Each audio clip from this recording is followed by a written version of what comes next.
ام تریدون ان تسألوا رسولکم کما سئل موسیٰ من قبل، کیا تم یہ ارادہ رکھتے ہو کہ تم اپنے رسول سے بھی اسی قسم کے سوالات کرو جس طرح کہ اس سے پہلے موسیٰ علیہ السلام کے ماننے والوں نے اپنے رسول کو تنگ کیا تھا؟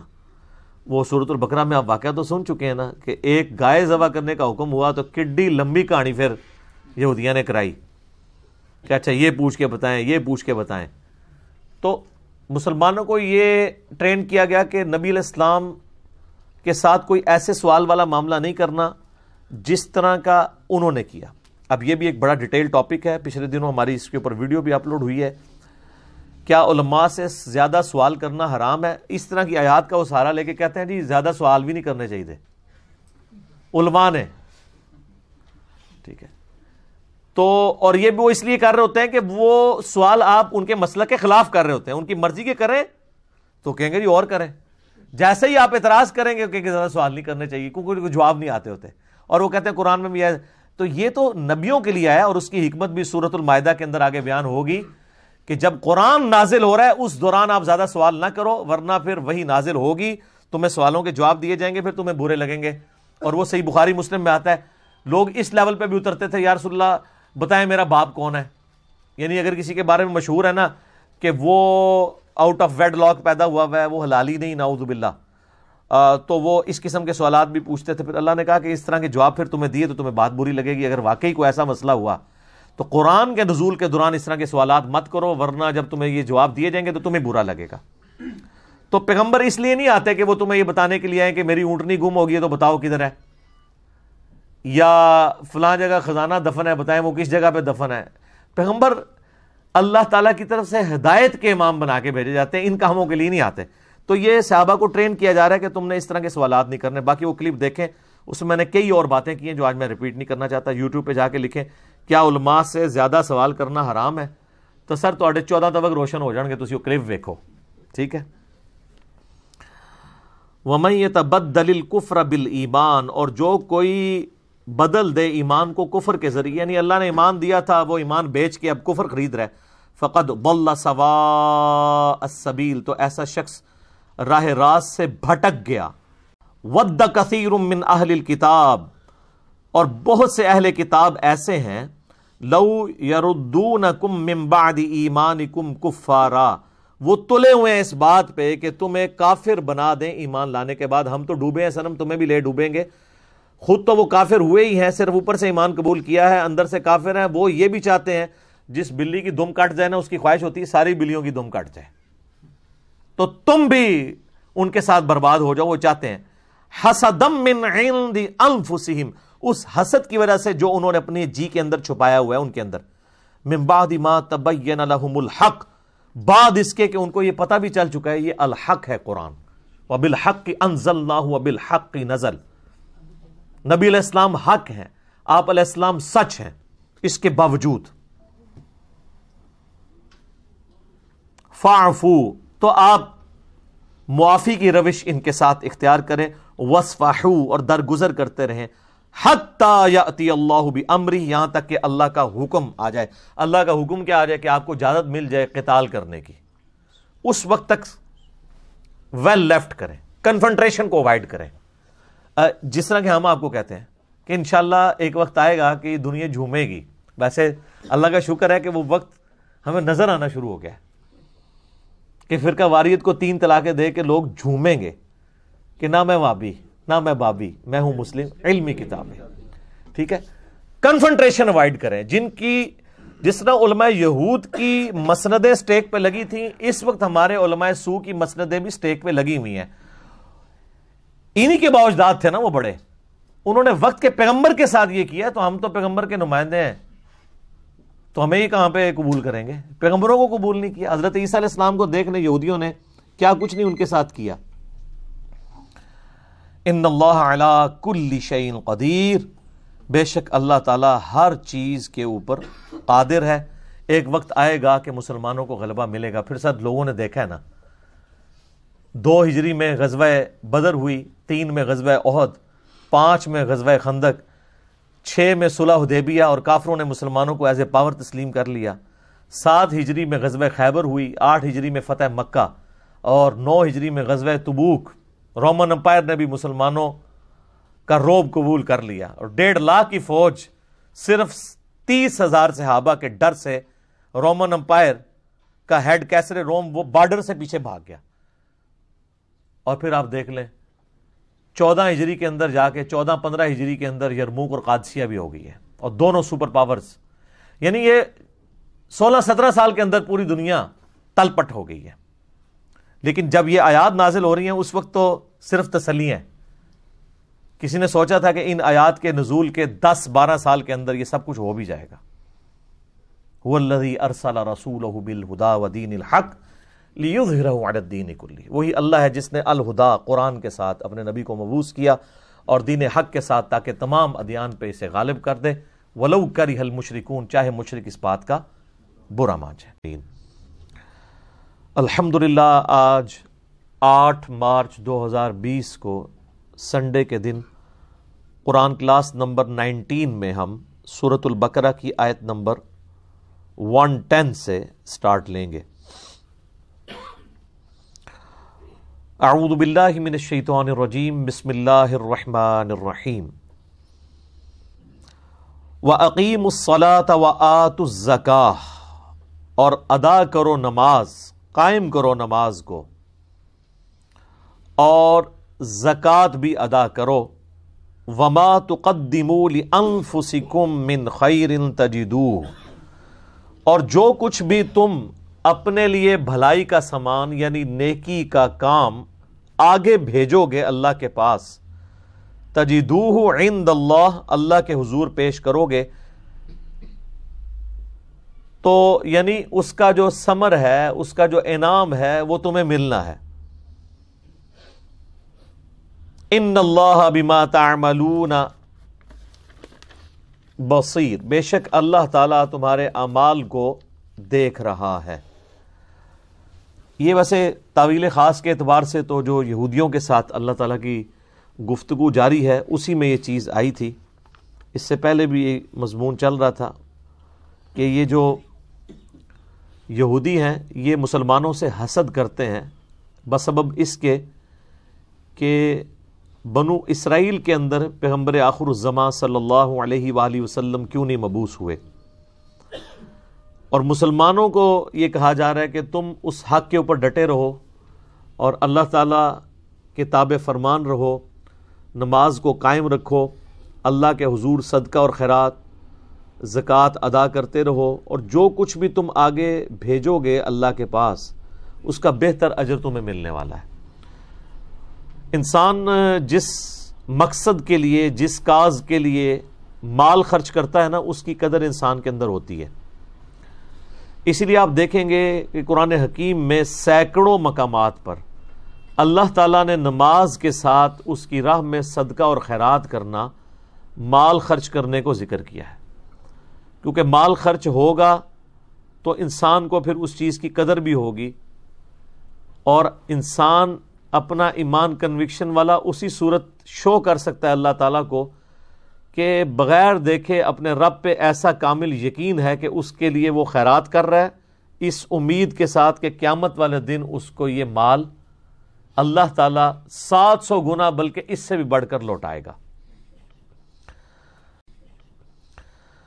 اب میرے بھائیوں، ایک اور دعویٰ جو اس وقت کے جیوز اور کرسچنز کرتے تھے اس کا ذکر آ رہا ہے، اور آلموسٹ اسی قسم کا دعویٰ اس امت میں بھی پایا جاتا ہے۔ وَقَالُوا لَن يَدْخُلَ الْجَنَّةَ إِلَّا مَنْ كَانَ هُودًا أَوْ نَصَارَى، وہ کہتے ہیں کہ جنت میں تو داخل ہی نہیں ہو سکتا کوئی اس وقت تک جب تک کہ وہ یہودی یا عیسائی نہ ہو جائے۔ اچھا، یہ نہیں ہے کہ کوئی ایک بندہ ہے جو کہہ رہا تھا کہ یا یہودی بن جاؤ تو یا عیسائی بن جاؤ جنت میں جاؤ گے۔ یہ بات کو لٹریچر کی زبان میں کہا گیا ہے کہ یہودیوں کا یہ دعویٰ ہے کہ جنت میں جانے کے لیے یہودی ہونا ضروری ہے، اور کرسچنز کا یہ دعویٰ ہے نصارہ کا کہ جنت میں جانے کے لیے نصرانی ہونا ضروری ہے۔ اچھا، اب یہاں پہ بھی یہی ہے۔ آپ سنی سے پوچھ لیں کہ بھئی جنت میں جانے والا فرقہ کون سا ہے، تو وہ کہے گا جی سنی ہونا چاہیے، چاہے آپ حنفی ہو جائیں، شافعی ہو جائیں، مالکی ہو جائیں، حنبلی ہو جائیں۔ اور مزید ڈیپ ڈیک کریں، حنفیوں میں آ جائیں تو دو بڑے گروہ یہاں پہ سب کانٹیننٹ میں پائے جاتے ہیں اور جن کی جائز اولاد پوری دنیا میں موجود ہے، بریلوی اور دیوبندی. ان سے ذرا پوچھیں تو وہ کہیں گے کہ بریلوی ہو جائیں تو آپ کامیاب ہو جائیں گے، دیوبندی کہیں گے آپ دیوبندی ہو جائیں تو کامیاب ہو جائیں گے. بیماری سیم ہی ہے. اب اس کے اوپر ورڈک اللہ کی دیکھیں، تل کا امانیہم، اللہ تعالیٰ فرماتا ہے یہ ان کی من گھڑت باتیں ہیں، یہ ان کی خواہشات تو ہو سکتی ہیں، ریالٹی کا اس سے کوئی تعلق نہیں ہے. وشفل تھنکنگز ہیں ان کا اپنا گمان ہے.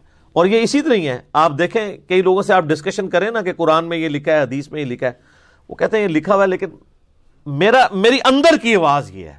اندر بڑے ہوتا ہے شیطان، انہوں اندر دی آواز کہہ رہا ہوتا ہے. اندر کی آواز، وجدان، کیفیت، روحانیت، یہ ساری چیزیں بعد میں ہیں.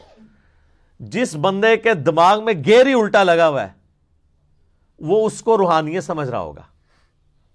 تو روحانیت کا فیصلہ، سچائی کا فیصلہ کسی کی کیفیت پہ نہیں ہونا، کتابوں پہ ہونا ہے.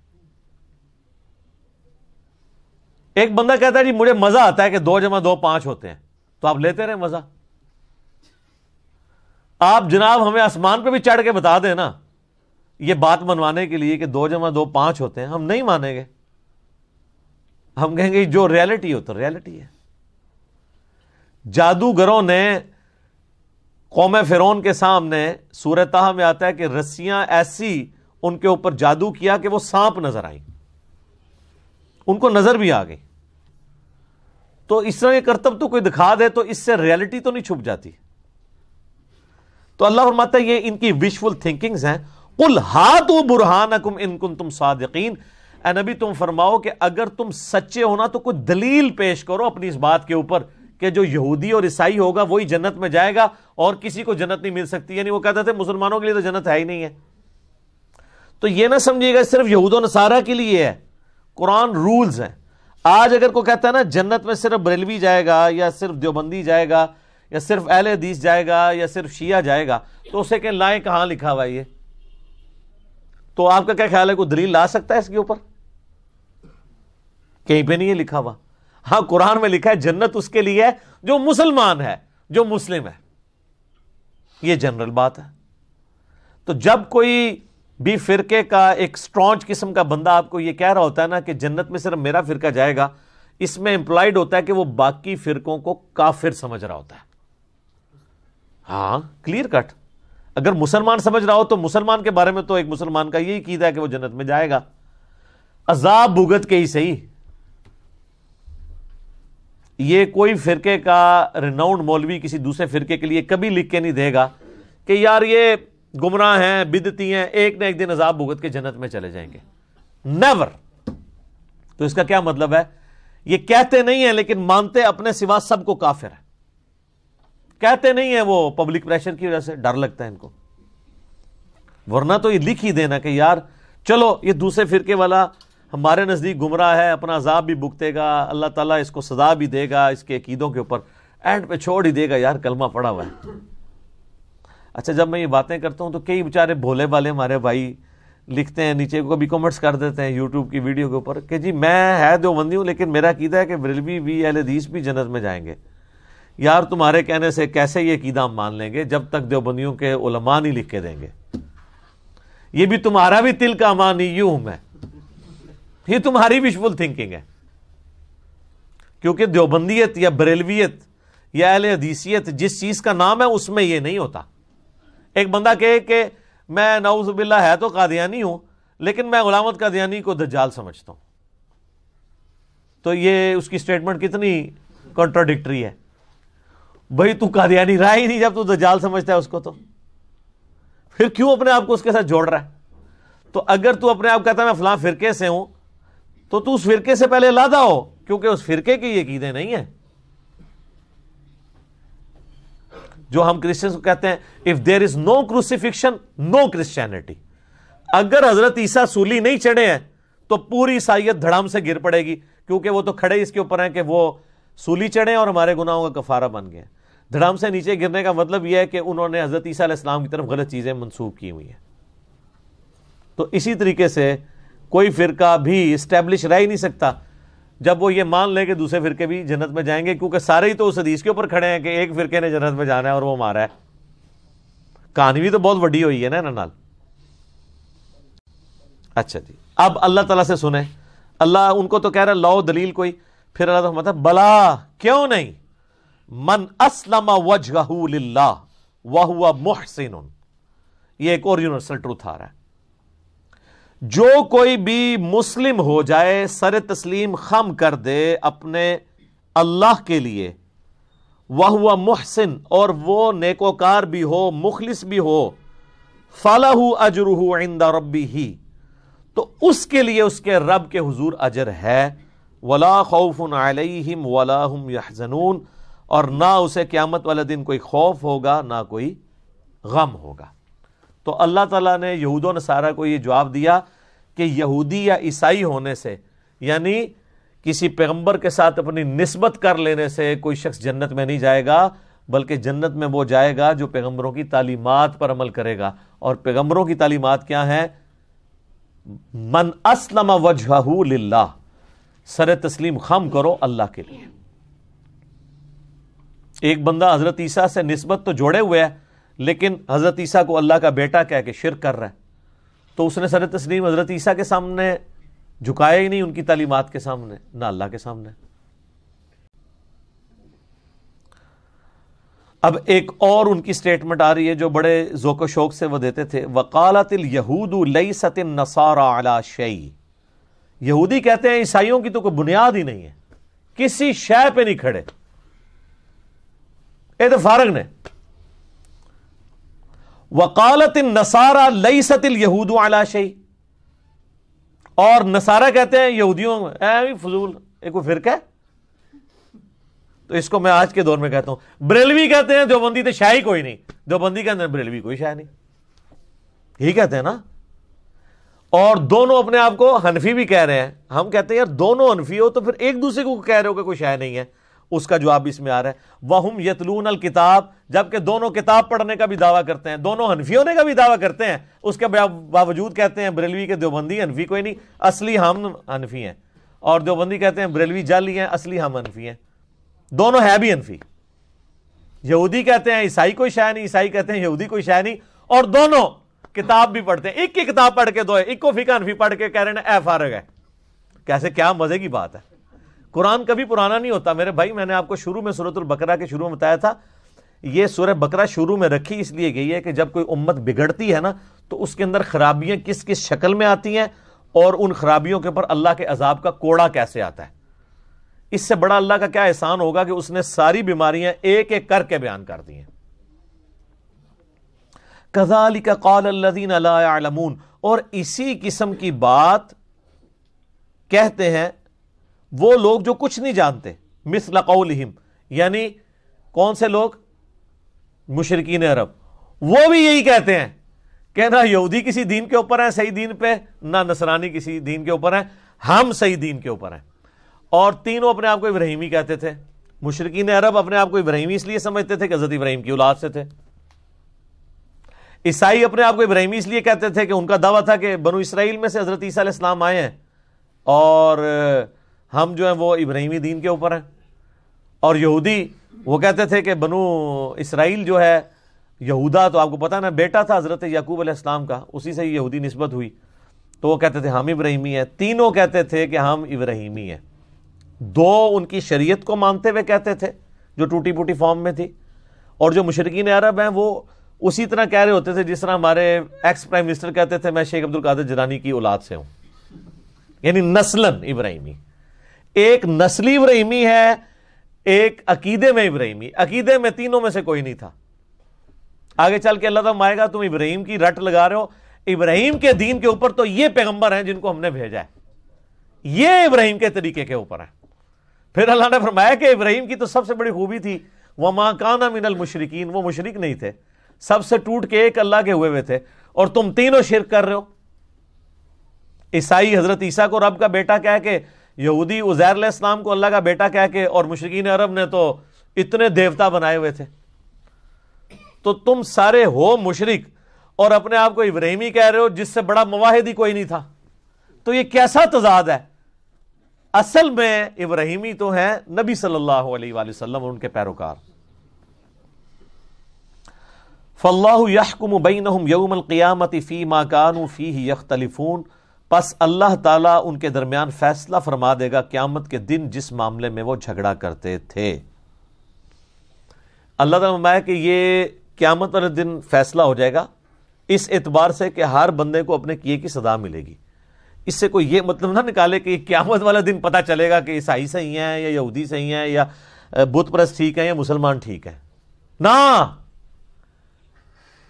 اور اگر یہ سب کچھ قیامت والے دن ہی پتہ چلنا ہے پھر تو نہ پیغمبروں کے آنے کا کوئی فائدہ ہے نہ کتابوں کے آنے کا، کیونکہ قیامت میں ریورس گیئر تو کوئی لگا کے واپس دنیا میں آ نہیں سکتا.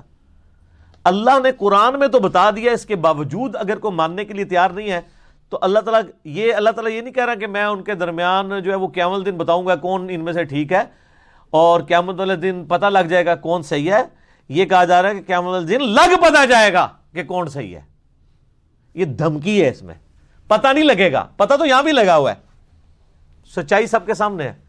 قیامت والے دن لگ پتہ جائے گا، یعنی اس کا جب عذاب صحیح طریقے سے تمہارے سامنے آئے گا. پھر جیسے ایک شخص جو ہے وہ اس کو ہزاروں بندے بتا رہے ہوں کہ یار یہ استری گرم ہے اور وہ اس استری کو کپڑے پہ بھی رکھ کے دیکھے کپڑا بھی جل جائے پھر بھی وہ ماننے کے لیے تیار نہ ہو، تو آخری حل کیا ہے اس کو یہ منوانے کا کہ استری گرم ہے کہ اس کا ہاتھ پکڑ کے استری پہ رکھا جائے،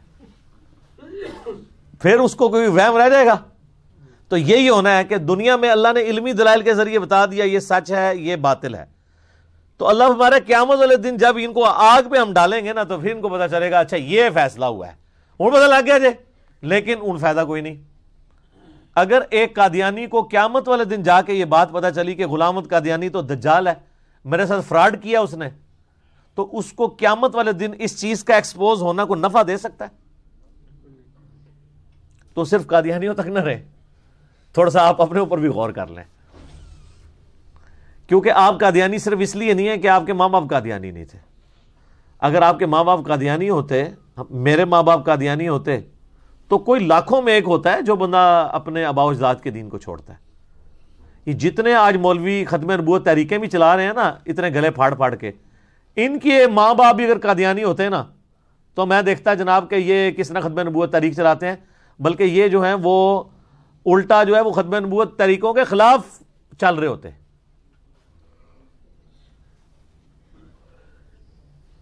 تو سر پھر اس میں ہم اسی لیے تو عرض کرتے ہیں کہ مرنے سے پہلے اے مسلمان کر لے اس پہ غور، کتابوں کا خدا اور ہے بابوں کا خدا اور. کیوں؟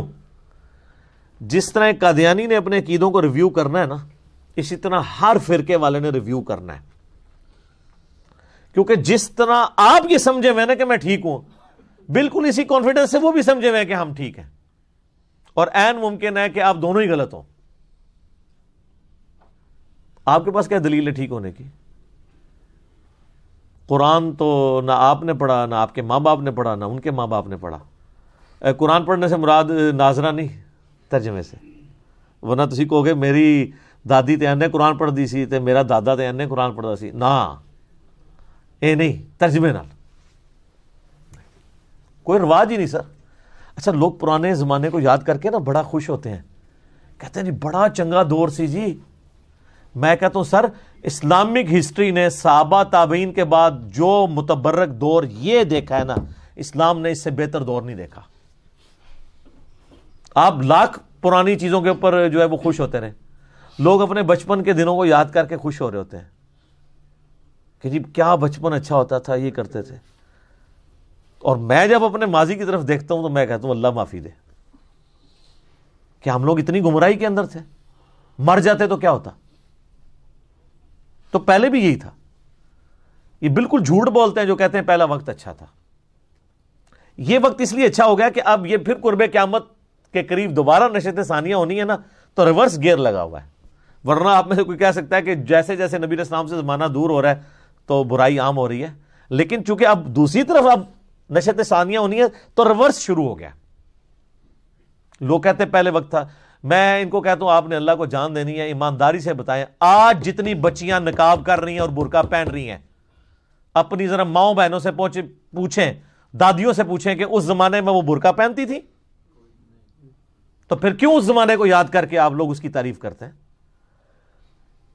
رواج ہی کوئی نہیں تھا. آج بھی گاؤں ایریا میں چلے جائیں, مجھے دکھائیں کتنی عورتیں برقع پہنتی ہیں؟ کوئی نہیں. آئے اسلام آباد کے کسی کالج کے باہر کھڑے ہوں, ہزاروں بچیاں آپ کو نقاب پوش نظر آئیں گی. یہ مبارک دور تو کبھی دیکھا ہی نہیں ہے اسلام نے, جو آج کا دور ہے. اور یہ چینج کیوں آئی ہے؟ دنیاوی تعلیم کی وجہ سے. دنیاوی تعلیم نے لوگوں کو مجبور کیا کہ وہ دین کو پڑھیں. دینی تعلیم تو پہلے بھی کوئی نہیں تھی. جنہوں نے قرآن اور بخاری کا ترجمہ نہیں ہونے دیا, انہوں نے دینی تعلیم کہاں سے آنے دینی تھی؟ یہ دنیاوی تعلیم آئی, اس کے سے لوگوں نے پھر دین کو سٹڈی کرنا شروع کیا, اور آج آپ کو برکات نظر آ رہی ہے الحمدللہ. ماحول بھی ہوتا ہے. تو ہم نے عصر یا مغرب کے بعد نا, یعنی اپنا لیپ ٹاپ مسجد میں ساتھ لے جانا, اور قرآن کا ترجمہ, صرف قرآن کا ترجمہ, کوئی تفسیر نہیں, کوئی لیکچر نہیں, عربی امام کعبہ کی آواز میں, اور ترجمہ وہ فتح محمد جلندری صاحب کا, مراج الدین خان صاحب کی آواز میں, بڑا سوز و گداز والا, اور ہلکی سی آواز لگائی ہوئی ہے. کوئی نماز بھی نہیں پڑھ رہا. مغرب سے عشاء کون نماز پڑھ رہا ہوتا ہے؟ مغرب تو لوگ پڑھ کے چلے جاتے ہیں, تقریباً 20 منٹ کے بعد مسجد ویران ہوتی ہے آلموسٹ, جب تک کہ اذان عشاء کی نہ شروع ہو جائیں.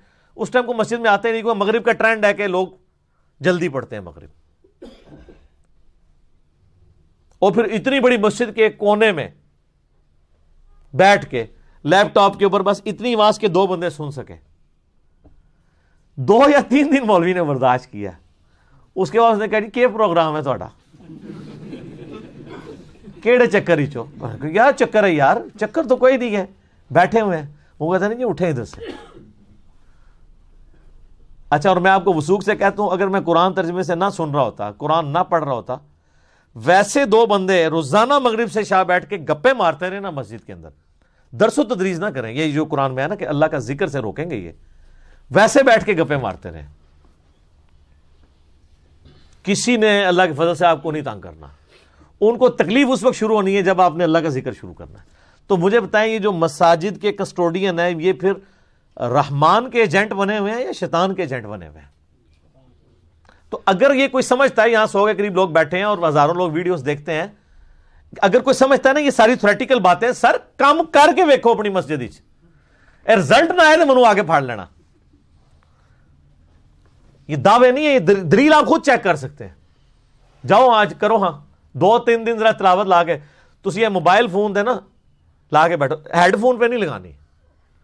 ہیڈ فون کو تو ان کو نہیں ہوگا نا مسئلہ. تھوڑی سی آواز نکال کے نا قرآن کا ترجمہ لگا دیں گے مسجد کے اندر. میں دیکھتا ہوں آپ 1 یا 2 دوست بیٹھ جائیں, پھر دیکھیں آپ کے ساتھ کیا کرتے ہیں. یہ تو پھر اللہ نے بتا دیا ان کے لیے کہ دنیا میں ان کے لیے رسوائی ہے, وہ تو بالکل ہمیں نظر آ رہی ہے. دنیا میں اگر سب سے زیادہ کوئی رسوائی دیکھ رہا ہے تو یہی طبقہ دیکھ رہا ہے, اور ابھی آخرت کا بہت بڑا عذاب ان کے لیے باقی ہے. اللہم اجرنا من النار, آمین.